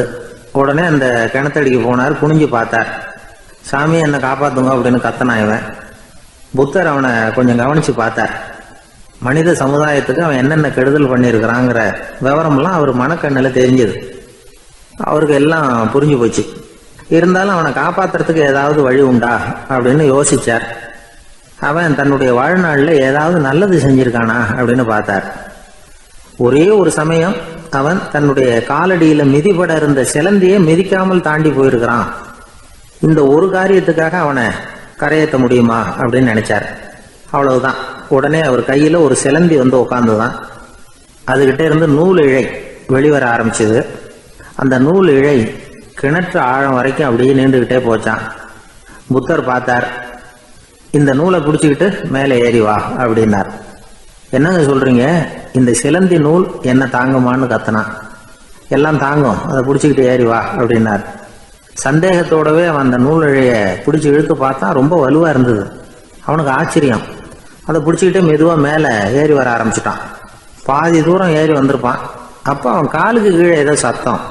என்னன்னு குனிஞ்சு பார்க்கறான். கீழே கிடந்தவங்க சில பேரும் அந்த நூலை பிடிச்சி மேலே வந்துகிட்டு இருக்கிறாங்க. இவனுக்கு கோபம் வந்துட்டுது. தன்னுடைய இடுப்புல வச்சிருந்த கத்தியை எடுத்து தன்னுடைய காலுக்கு கீழே நூல் இழையை அப்படியே வெட்டி விட்டுட்டான். இனிமே நாம மட்டும்தான் மேலே ஏறி வந்துடணும் அப்படின்னு நினைச்சுக்கிட்டான். ஆனா நடந்தது என்ன தெரியுமா? மொத்த நூல் இழையும் அப்படியே அருந்து கீழே விழுந்துட்டுது. அவனும் பொத்துன்னு கீழே விழுந்துட்டான். மறுபடியும் கத்த ஆரம்பிச்சுட்டான். ஏற்கனவே அவன் செஞ்சிருந்த ஒரு சிறு கருணை அந்த நூல் இழைக்கு உறுதியை கொடுத்தது. இப்போ அவன் செஞ்ச பாவம் அந்த நூல் இழைய வலுவிழக்க செஞ்சுட்டுது. அடுத்தவங்களும் வாழணுங்கிற எண்ணம் அவனுக்கு இருந்திருந்தா இப்போ அவனும் கரையேறி வந்திருப்பான், மற்றவங்களும் சௌக்கியமா வந்து சேர்ந்திருப்பாங்க. அதனால நாமும் வாழணும், அடுத்தவங்களும் வாழணும் அப்படின்னு நினைக்கிறவன் வாழ்க்கையில சீக்கிரம் முன்னுக்கு வந்துடுவான். ஒருத்தன் ஒரு டாக்டர் கிட்ட போனான், மருந்து வாங்கினான். வாங்கி கொண்டாந்து பேசாம வச்சுட்டான், சாப்பிடல. அப்புறம் எதுக்காகப்பா போய் அவர்கிட்ட மருந்து வாங்கினேன் அப்படின்னு கேட்டாங்க. டாக்டர் வாழணும் இல்லையா, அதனாலதான் அப்படின்னா. அவர் கொடுத்த மருந்து நீ ஏன் சாப்பிடல அப்புறம் அப்படின்னு கேட்டாங்க. நான் வாழணும் இல்லையா, அதுக்காக தான் அப்படின்னா.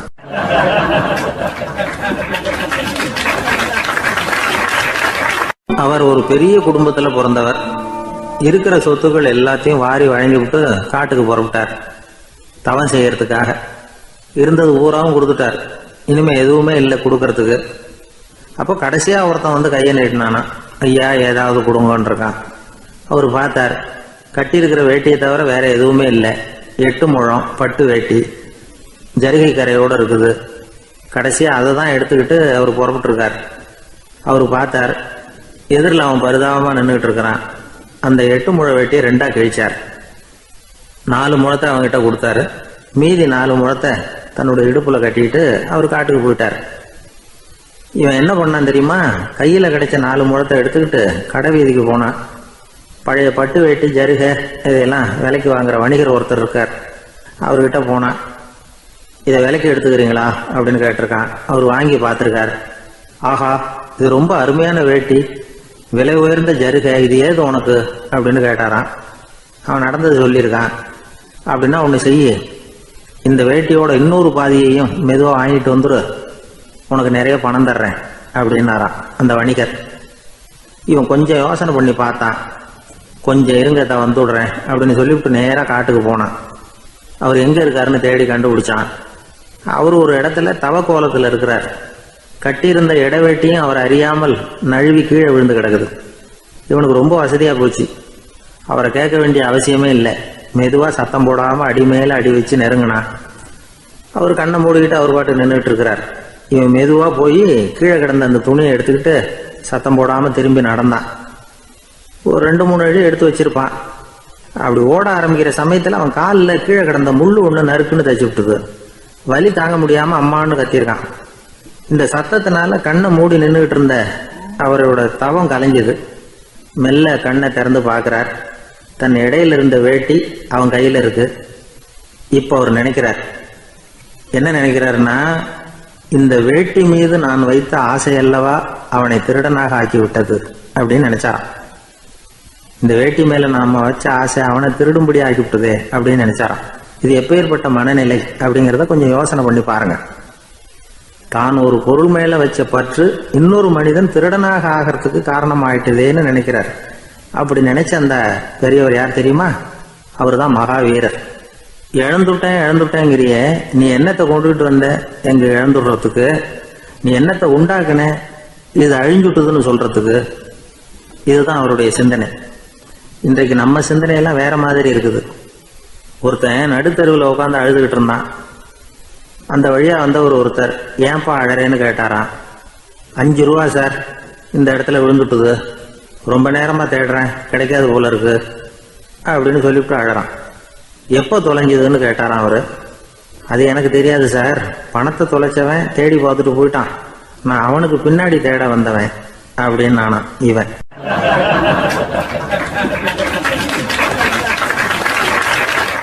ஒரு ஊர்ல ஒரு ஆள் இருந்தான்.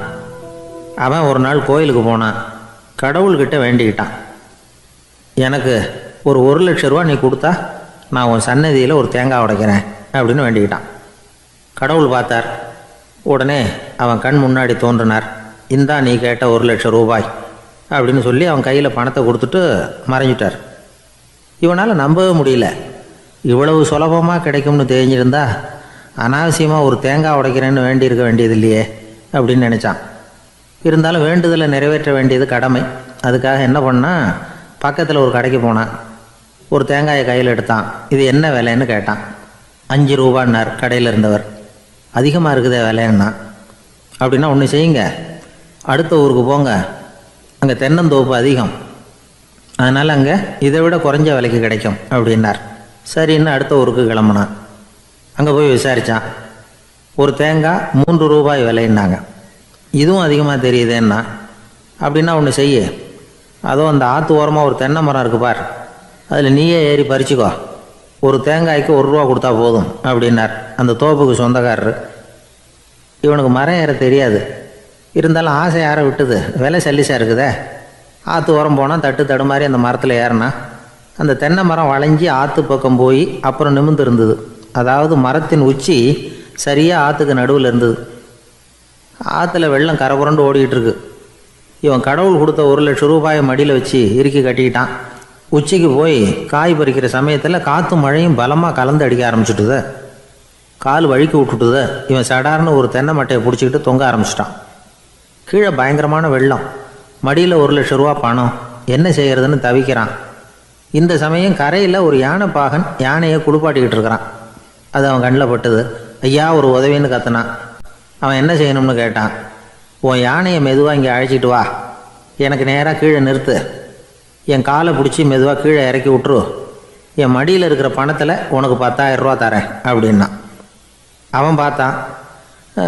காலை கையை பிடிச்சா கூட எவனும் இந்த காலத்தில் 10 ரூபாய்க்கு மேலே தரமாட்டேங்கிறான், இவன் காலை பிடிச்சா 10,000 தர்றேங்கிறான் அப்படின்னு யோசனை பண்ணான். உடனே யானையை கொண்டுட்டு போனான். அவனுக்கு நேராக கீழே நிறுத்தினான். அவன் காலை பிடிச்சான். அவ்வளவுதான். அந்த நேரம் பார்த்து யானை மெதுவாக நடந்து அப்பால் போட்டுது. இப்போ யானைப்பாகன் அவன் காலை கெட்டியாக பிடிச்சிக்கிட்டு தொங்குறான். பரிதாபமாக மேலே பார்க்குறான். அவன் மட்டையை பிடிச்சிக்கிட்டு தொங்குறான். இப்போ யானைப்பாகன் சொல்கிறான், தம்பி மட்டையை விட்டுறாத, கெட்டியாக பிடிச்சிக்கோ, நான் உனக்கு 10,000 ரூபா தரேன், இதோ மடியில் தான் வச்சுருக்கேன்னா. மேலே தொங்குறவனுக்கு இந்த நிலைமையிலேயும் ஒரு சந்தோஷம், மேற்கொண்டு ஒரு 10,000 ரூபா நமக்கு கிடைக்கும் போல இருக்கே அப்படின்னு. இந்த சமயத்தில் ஒருத்தன் ஒட்டகத்தை ஓட்டிகிட்டு வந்தான் அந்த பக்கமாக குளிப்பாட்டுறதுக்கு. யானைப்பாகன் பார்த்துட்டான். ஐயா ஒட்டகக்காரரே, அதை இங்கே கொண்டுட்டு வா, எங்கள் காலை பிடிச்சி பத்திரமா இறக்கி விடு, நாங்கள் பணம் கொடுக்குறோம்னா. அவனும் பணத்துக்கு ஆசைப்பட்டு வந்தான். அவன் காலை பிடிக்கிற சமயம் ஒட்டகமும் நழுவி போட்டுது. இப்போ 3 பேருமே வரிசையாக தொங்குறாங்க. ஒட்டகக்காரன் கத்துறான், தம்பி மட்டையை விட்டுறாத, கெட்டியாக பிடிச்சிக்கோ, நான் என் மடியில் இருக்கிற 5,000 உனக்கு தந்துடுறேன்னா. மேலே தொங்குறவனுக்கு இன்னமும் சந்தோஷம், இவனும் பணம் தர்றேங்கிறான். அப்படின்னா இன்றைக்கி நமக்கு மொத்த பண வரவு எவ்வளவு அப்படின்னு ஒவ்வொன்றா கூட்டி பார்க்க ஆரம்பித்தான். மனக்கணக்கு சரியாக வரல. அதனால் அப்படியே விரலை விட்டு எண்ண ஆரம்பித்தான். அவ்வளவுதான். மட்டையை விட்டுட்டு கை நழுவி வந்துட்டுது. 3 பேரும் பொத்துன்னு ஆற்றுல விழுந்தாங்க. படாத பாடுபட்டு தட்டு தடுமாறி கரைக்கு வந்து சேர்ந்தாங்க. 3 பேர் மடியில் இருந்த பணமும் ஆத்தோட போட்டுது. பேராசை பெருநஷ்டம் அப்படின்னு ஒரு பழமொழி இருக்குல்ல, அதை விளக்கறதுக்காக சொல்லப்பட்ட கதை இது. இந்த காலத்தில் ஒருத்தர் ஒரு நீச்சல் குளத்தில் நீச்சல் அடிச்சுக்கிட்டு இருக்கிறார். காவலுக்கு இருந்தவர் அதை கவனிச்சுட்டார். கரையிலேருந்து சத்தம் போட்டாராம், இதோ பாருங்க, இங்கே ராத்திரி 8 மணிக்கு மேலே நீச்சல் அடிக்கிறது சட்டப்படி குற்றம், அதுக்கு அனுமதி கிடையாது, தெரியாதா உங்களுக்கு அப்படின்னாராம். இதுக்கு அவர், ஐயையோ நான் நீச்சல் அடிக்க வந்தவன் இல்லைங்க, சும்மா சுற்றி பார்க்க வந்தவன், தடுமாறி குளத்தில் விழுந்துட்டேன், நீச்சல் தெரியாது, அதனால் தத்தளிச்சுக்கிட்டு இருக்கிறேன் அப்படின்னு கத்துனாராம். கரையில் இருந்தவர் பார்த்தார், ஓ அப்படின்னா சரி, அதுக்கு ஒன்றும் தடை இல்லை அப்படின்னு சொல்லிவிட்டு அவர் பாட்டு நடந்து போயிட்டாராம்.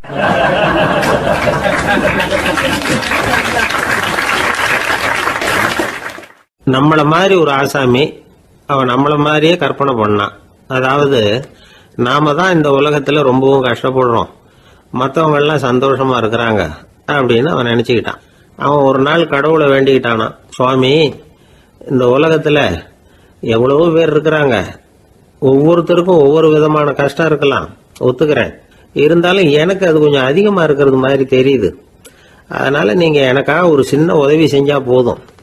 அது வேற ஒண்ணும் இல்லை, என்கிட்ட இருக்கிற துயரங்களை இன்னொருத்தர் யாருக்கிட்டையாவது கொடுத்துருங்க, அவர்கிட்ட இருக்கிற துயரங்களை என்கிட்ட மாத்தி கொடுத்துருங்க, ஒரு மியூச்சுவல் டிரான்ஸ்பர், அவ்வளவுதான், அப்படி பண்ணிவிட்டா போதும் அப்படின்னு வேண்டிக்கிட்டானான். அன்னைக்கு ராத்திரியே அவன் ஒரு கனவு கண்டிருக்கான். வானத்திலிருந்து ஒரு குரல் கேட்டிருக்கு. அது என்ன சொல்லிச்சு தெரியுமா? ஏ ஜனங்களே, எல்லாரும் அவங்க கஷ்டங்களை ஒரு பையில போட்டு எடுத்துக்குங்க, அப்படி எடுத்துக்கிட்டு நேரா இந்த ஊர் எல்லையில இருக்கிற கோயிலுக்கு வந்து சேருங்க அப்படின்னு அந்த குரல். ஆஹா, கடவுள் நம்ம பிரார்த்தனைக்கு செவி சாய்ச்சுட்டார் அப்படின்னு சந்தோஷப்பட்டான் இவன். உடனே என்ன பண்ணா, தன்கிட்ட இருந்த கஷ்டத்தையெல்லாம் ஒரு சாக்கு பையில போட்டு எடுத்துக்கிட்டான். வீட்டை விட்டு வெளியில வந்தான். தெருவில் இறங்கி நடக்கிறான். அங்க பார்த்தா ஏகப்பட்ட பேர் ஆளுக்கு ஒரு பைய தூக்கிக்கிட்டு கோயிலுக்கு போயிட்டு இருக்கிறாங்க. சில பேர் மூட்டையா கட்டி தலையில சுமந்துக்கிட்டு போயிட்டு இருக்கிறாங்க. இவன் பார்த்தான். இவனுக்கு ரொம்ப ஆச்சரியமா இருந்தது. ஏன்னா எல்லாரும் வச்சிருக்கிற பைய இவன் பைய விட பெருசா இருந்தது. இவன் பை தான் இருக்கிறதுலயே கொஞ்சம் சின்னதா தெரிஞ்சது. இப்ப அவன் மறுபடியும் சாமியை வேண்டிக்கிட்டான், கடவுளே, இப்ப உள்ள சூழ்நிலையை கவனிச்சா என்கிட்ட இருக்கிற பைய பரவாயில்லன்னு தோணுது, அதனால வேற பைய எதையும் மாத்த வேணாம், இதுவே பரவாயில்ல, இந்த பையோட திரும்பி வீட்டுக்கு போனா போதும்னு நினைக்கிறேன் அப்படின்னு ஏதோ நினைக்க ஆரம்பிச்சுட்டான் அவன். எல்லாரும் கோயிலுக்கு போய் சேர்ந்தாங்க. கோயில்ல அந்த குரல் மறுபடியும் கேட்டுது. எல்லாரும் அவங்கவுங்க பைகளை சோகத்துல தொங்க விடுங்க, திடீர்னு விளக்குகள் அணையும், மணி அடிக்கப்படும், அதுதான் அடையாளம். அந்த சமயத்துல இருட்டுல உங்களுக்கு வேண்டிய பைய நீங்க மாத்தி எடுத்துக்கலாம், தேர்ந்தெடுத்துக்கலாம். வெளிச்சம் இருக்கிறப்பவே உங்களுக்கு பிடிச்ச பைக்கு பக்கமா பார்த்து நீங்க நின்னுக்கலாம் அப்படின்னு சொல்லி விவரம் சொல்லிச்சான் அந்த குரல். அப்படி சொன்னதுக்கு அப்புறம் திடீர்னு விளக்கு அணைஞ்சுது, மணி அடிச்சுது. கொஞ்ச நேரம் கழிச்சு மறுபடியும் விளக்குகள்லாம் எரிஞ்சுது. இப்போ பார்த்தா எல்லாரும் அவங்கவுங்க பையையே கெட்டியா பிடிச்சிட்டு நிக்கிறாங்க. இவனும் அப்படியே நிக்கிறான். இவன் மெதுவா பக்கத்துல நிக்கிறவங்கிட்ட கேட்டானா, ஏன் நீங்க பைய கையிலேயே வச்சிருக்கிறீங்க, செவுத்துல மாட்டலையா அப்படின்னு கேட்டிருக்கான்.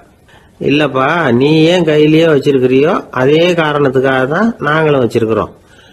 நம்ம கவலைகளை பத்தி நமக்கு ஓரளவுக்காவது தெரியும், ஆனா மற்றவங்க கவலைகள் நமக்கு பரிச்சயம் இல்லாதவை, பழக்கம் இல்லாதது.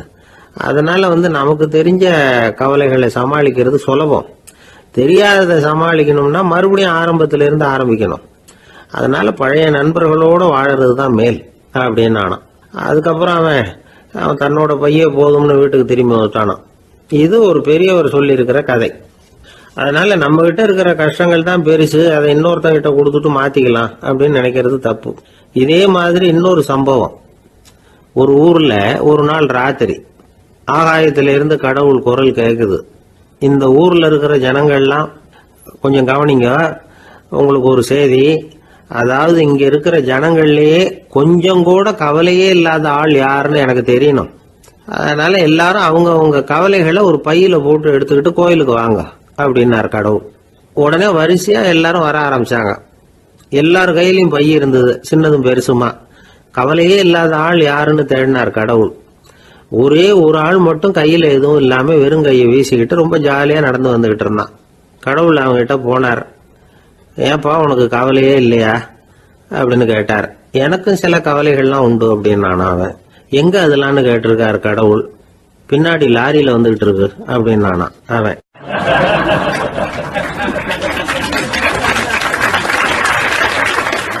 அசோக மன்னர் வந்துகிட்டு இருக்கார். அவருடைய ஆலோசகர்கள் எல்லாம் பக்கத்துல வந்துகிட்டு இருக்கிறாங்க. அந்த சமயத்துல எதிரில் ஒரு புத்த பிக்ஷு வர்றார். அசோகர் பார்க்கிறார். ஓடி போய் அவர் காலில் விழுந்து வணங்குறார். அசோக மன்னரின் தலை அந்த புத்த துறவியின் பாதத்துல பட்டுக்கிட்டு இருக்கு. பக்கத்துல நின்றுகிட்டு இருந்த அமைச்சருக்கு இது ரொம்ப சங்கடமா போச்சு. ரொம்ப வருத்தப்பட்டார். நம்ம அசோக சக்கரவர்த்தி எப்பேற்பட்டவர், அவரோட தலை ஒரு சன்னியாசியின் பாதத்துல படுறதா அப்படின்னு நினைச்சு ரொம்ப கவலைப்பட்டார். அரண்மனைக்கு திரும்பினதும் அமைச்சர் மெதுவா ஆரம்பிச்சார். அரசே, எனக்கு ரொம்ப வருத்தமா இருக்குது அப்படின்னார். எதுக்குன்னார் மன்னர். அசோக சக்கரவர்த்தியின் தலை, அதாவது அந்த சிரம், ரொம்ப மதிப்புமிக்க ஒன்று. அது ஒரு சன்னியாசியின் காலில் படலாமா அப்படின்னார். அசோகர் பதில் சொல்லல, சிரிச்சார், போயிட்டார். அதுக்கப்புறம் ஒரு சரியான சந்தர்ப்பத்துக்காக காத்துக்கிட்டு இருந்தார். ஒரு நாள் அமைச்சரை கூப்பிட்டார். எனக்கு 3 தலைகள் வேணும் அப்படின்னார். சொல்லுங்க, கொண்டுகிட்டு வரேன் அப்படின்னார் அமைச்சர். அசோகர் சொன்னார், முதல்ல எனக்கு தேவையானது ஒரு ஆட்டின் தலை, 2வது ஒரு புலியின் தலை, 3வது ஒரு மனிதனின் தலை. இதுதான் அசோகர் கேட்டது. எங்க இருந்தாலும் கொண்டு வாங்கன்னார். அமைச்சர் புறப்பட்டார்.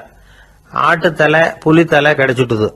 அப்புறமா ஒரு சுடுகாட்டுக்கு போய் ஒரு மனித தலையும் சேகரம் பண்ணிட்டு ராஜா கிட்ட வந்துட்டார். அரசே, உங்கள் ஆணைப்படி 3 தலைகளையும் கொண்டு வந்திருக்கிறேன்னார். அசோகர் பார்த்தார்.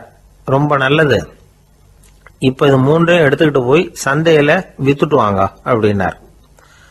அமைச்சர் அதுகளை எடுத்துக்கிட்டு சந்தைக்கு போனார். முதல்ல ஆட்டுத்தலை நல்ல விலைக்கு வித்து போச்சு. நல்ல விலை கொடுத்து வாங்கிட்டு போட்டாங்க. அடுத்தபடியா புலி தலைய ஒருத்தர் வாங்கிட்டார். அதை பாடம் பண்ணி வீட்டில் மாட்டி வைக்கலாமே அப்படின்னு நினைச்சு அதையும் வாங்கிட்டு போட்டார். மனித தலையை மட்டும் வாங்கறதுக்கு யாரும் முன் வரல. எல்லாரும் அதை பார்த்துட்டு விலகி போக ஆரம்பிச்சாங்க. அமைச்சர் திரும்பி வந்தார். அரசே, இந்த தலையை மட்டும் யாரும் வாங்க மாட்டேங்கிறாங்க அப்படின்னார். சரி, பரவாயில்ல, இதை இலவசமாவே எனாமாவே யாருக்கிட்டையாவது கொடுத்துட்டு வந்துருங்க அப்படின்னார். அமைச்சர் மறுபடியும் சந்தைக்கு போனார். இதை இலவசமா தரேன், இதை வாங்கிக்கோங்க அப்படின்னார். அப்பவும் அதை யாரும் வாங்கிக்கிறதுக்கு தயாரா இல்லை. மறுபடியும் திரும்பி வந்து மன்னர்கிட்ட விவரத்தை சொன்னார். இப்போ மன்னர் சொல்றார், அமைச்சரே, உயிர் இருக்கிற வரைக்கும் தான் இந்த தலைக்கு மதிப்பு. ஜீவன் போனதுக்கு அப்புறம் அதோட மதிப்பும் போயிடுது. அதனால மதிப்பு இருக்கும் பொழுதே பெரியவர்கள் பாதம் பணிந்து அந்த புனிதத்தை பெற்றுக்கொள்ளணும் அப்படின்னார். பணிவுங்கிறது வேற, அடிமைத்தனம்ங்கிறது வேற. பெரியவர்களை பணிவது நமக்கு பெருமை தரக்கூடிய விஷயம். இதை மனசுல வச்சுக்கிட்டு எப்போ காலில் விழணும், எப்போ காலில் விழக்கூடாது அப்படிங்கிறத முடிவு பண்ணிக்கணும். ஒரு சாதாரண ஆள் நடந்து வந்துகிட்டு இருந்தார். எதிரில் வந்த ஒரு பெரிய மனுஷன் ஓடி போய் அவர் காலில் விழுந்து தன்னுடைய தலையை அவர் பாதத்தில் கொண்டு போய் வச்சார். கொஞ்ச நேரம் கழிச்சு எழுந்திரிச்சு வந்துட்டார். வந்த பிறகு இவரை கேட்டேன், ஏன் திடீர்னு ஓடி போய் அந்த ஆளு காலில் விழுந்தீங்க அப்படின்னு. அவர் போட்டிருக்கிறது என்னோட காணாம போன செருப்பான்னு கண்டுபிடிக்கிறதுக்காக அப்படி விழுந்தேன் அப்படின்னார்.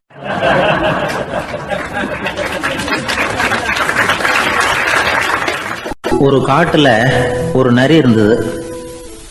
ஒரு நாள் காலை நேரம் அது தன்னுடைய இருப்பிடத்திலிருந்து வெளியில வந்தது. கொஞ்ச தூரம் நடந்து வந்தது. அப்பதான் அது தன்னோட நிழலை கவனிச்சு பார்த்தது. பார்த்தா அது ரொம்ப நீளமா பெருசா இருக்குது. காலை நேரத்துல நிழல் அப்படித்தானே இருக்கும். ஆனா அந்த நரிக்கு அந்த விஷயம் தெரியல. தன்னுடைய நீண்ட பெரிய நிழலை பார்த்து ஆச்சரியப்பட்டது. ஆஹா, நாம இவ்வளவு பெருசாவா இருக்கிறோம் அப்படின்னா என்னுடைய காலை சாப்பாட்டுக்கு ஒரு யானை இல்லைன்னா ஒரு ஒட்டகம் கிடைச்சாதான் சரியா இருக்கும் போல இருக்கு அப்படின்னு முடிவு பண்ணிக்கிட்டது. உடனே ஒரு யானை அல்லது ஒட்டகத்தை தேடி அலைஞ்சது, எங்க கிடைக்கும்னு. கிடைக்கவே இல்லை. மத்தியானம் 12 மணி ஆயிட்டுது. பசியோடு அலையுது.